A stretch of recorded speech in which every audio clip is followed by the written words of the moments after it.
Morning, evening, everybody. This is Kai Ross here, bringing you Week 3. I think this is one of the last matches we got in Week 3 of the We Like Dota League in Season 2. Right now we got Lich against Cannonballs. These guys are both 0-2 right now, so there's nowhere to go but up for one of these teams here. Personally, we got Finest One, just on this, just incredible, nice. I don't think I saw, stand-in, didn't see him in the last couple matches. Lol, and Marty Nipples and Kramer standing in as well. For Cannonballs, we got a full roster: Epic Fail, Mimar Injustice, Dollar in the Swiss, Joas, and Helajni. If I said that right. Team pick. So, starting off right, I just went ahead and did this about halfway through. We got PA, Winter Wyvern right out the gate. They went ahead and just went for their hardest carry, and they're going to go ahead and protect them the best they can. They've got Rubik, Lina, and Shaker for Life's a Lich so far. Pretty solid synergy. I mean, you got a lot of Rubik not too level dependent after 6, mainly just getting that getting a decent amount of telekinesis and stealing some cool spells. He could steal the curse. So this has huge potential. Like Nether Strike also has, like you're pretty much guaranteed to get Nether Strike from Spirit Breaker right afterwards, because his spells are already burned out. And so he's got a bunch of passives too. If he takes, I don't even think it's possible to take Empowered Haste, but he might. Anyways, just being able to take Stifling Dagger, that's going to be common. Main thing is getting Curse and Nether Strike. Just going to get that a lot. Lina we might have a quick Lina mid. Considering we already got 2 supports, we'll probably see the Lina in the mid. And chances are, if it is mid, once she hits 6, I'm literally going to be gluing my camera to her and just basically, because damn it, every time she goes mid and she runs around starts ganking, she kills people so fast I can't even see it on my camera. So chances are you'll be focused on her. So so far we've got a melee carry, Spirit Breaker, and Winter Wyvern with a Drow range bonus. So possible mid there. Spirit Breaker is a good possible mid too, but the main thing is that Spirit Breaker can also charge the mid and really fuck things up for Lina. So Drow is number 4 for Cannonballs. Banning out the Brood, the PL, the Storm, the Lesh. That's pretty standard across the board.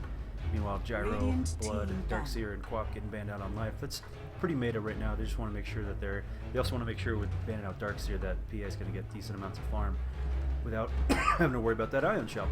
So now we got a Clockwork, a little more tanky, but he might be solo off lane. We might do a 2-1-2.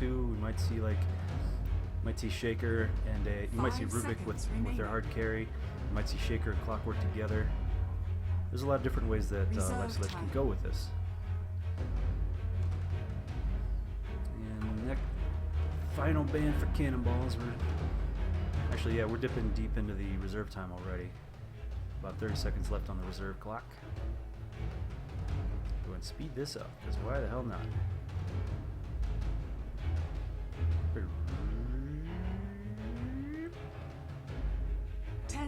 Running it all the way down. Are they going to miss a ban? Okay, if they ban out Legion, they don't want to. So that's a bit unusual. Mainly just seeing the ban for Legion, they just don't want to worry about Snowball. I mean, once that duel is in, there's a lot of burst damage on this team that could quickly just turn around a duel. Radiant team pick. So Visage getting banned out for Life's Lich. They don't want to deal with the familiars. They don't want to deal with tower pushing as much. And that's not a strong tower. This isn't a strong push lineup at all. This is a gank and run lineup basically. And this is pretty much a blue lineup too, or blue. This is a teal lineup for the most part. Rubik kind of breaking the mold there. Everybody else is red on Life's Lich. Pretty appropriate for Radiant and Dire. And no reserve. 2 seconds of reserve time. Cannonball's got to pick now. And they picked Ruptor for. That's pretty good. That's actually pretty good, a defensive and a very good pick. It's going to get Drow's bonus early game, so it's going to be really strong. The being able to glimpse back a Clockwork diving in immediately is pretty damn substantial too. That can't be overlooked. Plus, you can blink out Earthshaker right after he comes in and Echo Slams. It puts him in a bad spot afterwards. That's also a bunch of good spells that Rubik can steal though. The Thunderstrike, stealing that early on is pretty effective. And stealing Glimpse and or Kinetic Field, pretty damn good. Static Field, not so much, because you really need to combo it with the Kinetic Field to really work. But if you get a good Fisher, or you could, if you get the cogs off, you could drop a Static Field if he steals it. So a lot of different ways you could play this. There's a lot of variety in this lineup, but what we're probably going to see is PA down bottom, no doubt. Spirit Breaker probably in the off lane or roaming back and forth. Drow in the mid, Disruptor down bottom, and Winter could either be in the mid to help burn down Lina with the Arctic Burn, or it could be just staying down bottom the whole time. There's a lot more. It's a lot easier for. I mean, they do have some roaming here with Life's Lich, but until anybody hits 6, it's really easy for Cannonballs to get around versus Life's Lich. Now they're taking their sweet time. They don't have a hard carry yet. They need something that can counter PA. You got to deal with all this physical damage. You got to deal with evasion. Someone who can naturally pick up a BK or an MKB would be a good choice here. There's tons of options. Juggernaut. I mean, the spells. I'm sorry. The sky's the limit, not life. But the sky is the limit with the number of counters that PA actually has right now. Plus, you have Silver Edge Carriers now. That just came out, a couple months ago. That's a pretty good counter. If you can burst down PA afterwards, I mean, the problem is most of their damage is already magical on PA. So, once she gets her BKB down, I have no doubt she's gonna get BKB here. But I mean, sure, Laguna Blade can go through it, but there's a lot of other spells that'll block. Anyways, they do need some physical damage though, and they're gonna go with Juggernaut, like I said. Okay, I have not seen this match beforehand. I didn't guess that. So Kramer on the Rubik, just incredible. I keep wanting to say just in time. Just incredible on the Lina.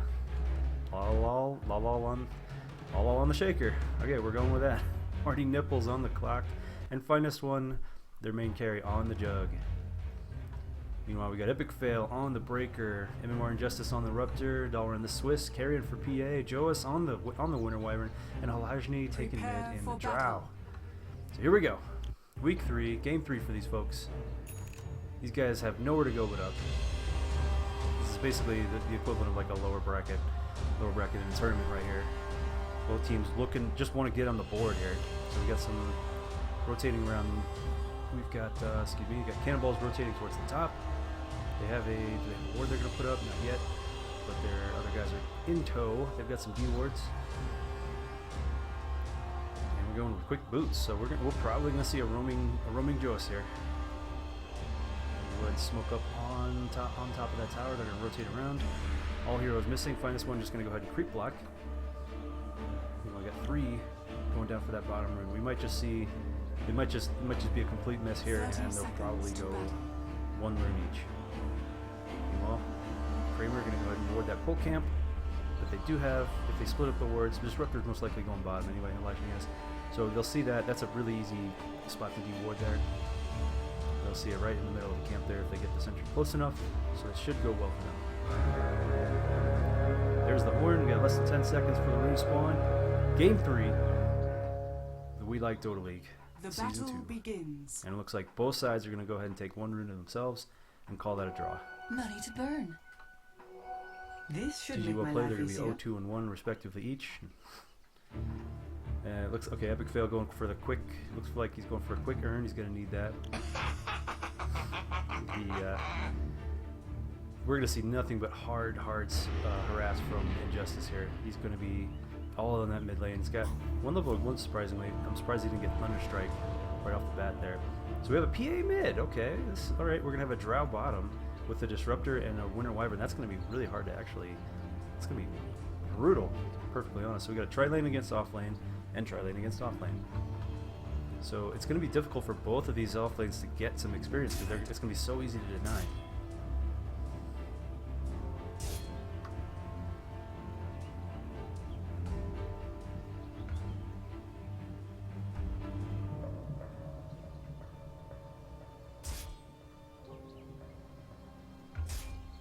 And already we're kicking off with the denies from the Finest One and Marty. Marty actually getting his own denies, able to get a little bit more room. We have a ward still blocking the creep pulse, so Injustice kind of a little peeved at that one. Pissed off. Oh no, Epic Fail getting caught behind. We have a Clarity with a that Fisher is going to be right back up again. He can just seal the door. All he needs to do is get on the high ground right here. That's all he needs to do. Yep, closing the door. And he's going to get lifted. Oh, almost got put on the cliff, but nope. He's desperately just trying to force his way through the rocks, but nope, not going to happen. Epic Fail takes the kick. He's trying to charge. Radiant's Nope. middle tower is under attack. goes down before he can get denied by the creeps. First blood for Lich. Now Marty Nimble's taking the Arctic Burn to the face, turns around, pops the cogs on defense, and Joyce might get a little bit of love here in the form of a mango from Injustice. Okay, they did successful D-ward. Nice job there. Now charging back out. Epic Fail cut his charge before, he could at least continue his charge to the tower. Runes are up. Illusion rune bottom for Injustice. He's going to go and ping top for tower is under attack. Dalrin. Going to ping for Dalrin to pick that up. You might see a bottle on PA. That's interesting to say the least.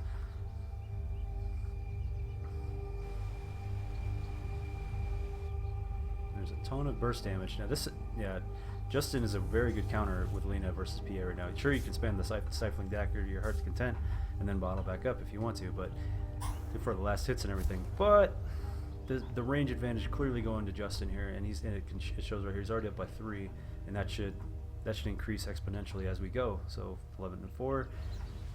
And you decide going for denies. They're just mainly focusing on the last hits. Yep. A little low on mana here. We got a bottle coming out, looks like, but he doesn't have room for it. Probably a 1 to finish it. No bottle, but yeah, he's gonna have to drop something. Wonder if he's gonna be noticing that his inventory's full in this case. Pulling up top. Kramer getting a little extra creep experience, and they're keeping this lane pulled so far back that Epic has to really stick his neck out. Meanwhile, the lane pushed up quite a bit on the Cannonballs safe lane side.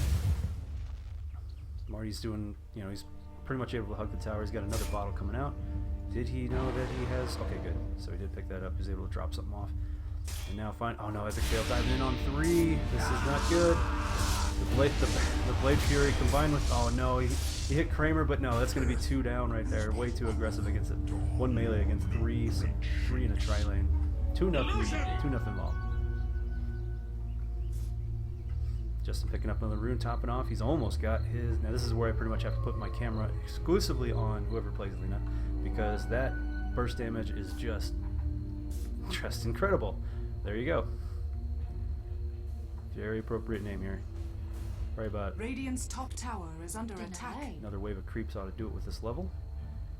Marty's doing a pretty good job of getting his farm. He's actually managed to get 7 last hits in and a couple of denies. It's pretty respectable for a melee only offlane, but that rocket flare helping a lot. Missed the last hits on that one, but it's a very, very inexpensive last hitting nuke right there. Only 50 mana, good enough for a last hit basically. And creeps have no magic resist, so it's essentially like this is like an AoE battle, an AoE quelling blade for last hits right there. Makes it very safe for offlane. You just has to make sure he doesn't fire it too far and wind up out of experience range. Meanwhile, Epic Fail, unfortunately, feeling the sting here. Finds one diving under the tower with the creep pounding away on him, but he does have a poor man that's tanking him really well. Epic is going to go ahead and survive this one, but man, he's paid for it. He's got boots done. He's nowhere near an earn. He's not really picking up a level advantage because of the kills here. Quick charge, pushing Finest one back, giving us something to think about. And lol, I had no idea he even had anything else on his name. Must put that in afterwards. Meanwhile, Clock diving, just flaring Winter Wyvern to death. It was and nicely done. He picks off 2. Gets on top of Drow. He has no health whatsoever. MMR just needs 1 right click. The kinetic field, just shy. And he's gonna salve up. He could turn around and probably kill Injustice because he knows he doesn't have any nukes right now. So no, he's just gonna juke around into the. Woo! He might even find Jost again here. He's got his clock. He got his hook back up. Go in. Yep, popping the cogs just on defense, but unfortunately, for some reason that wouldn't let him through. He's popping that one cog. But he's going down here. This is bad. This is bad. It's really bad. Boom, there he goes. The Arctic Burn. It's only taking out percentage of what health is remaining. So 1 more right click ought to do it. Oh, jeez, so close. The shield procking and blocking. Shield saving his ass right there. Just a little bit of armor. Meanwhile, oh shit. Oh, man, too close to that tower. Oh my god, creep's gonna get you. Oh. And he gets credit for 2 kills on. So he gets credit for all 3 in the lane, technically. And it's 6-0 lol.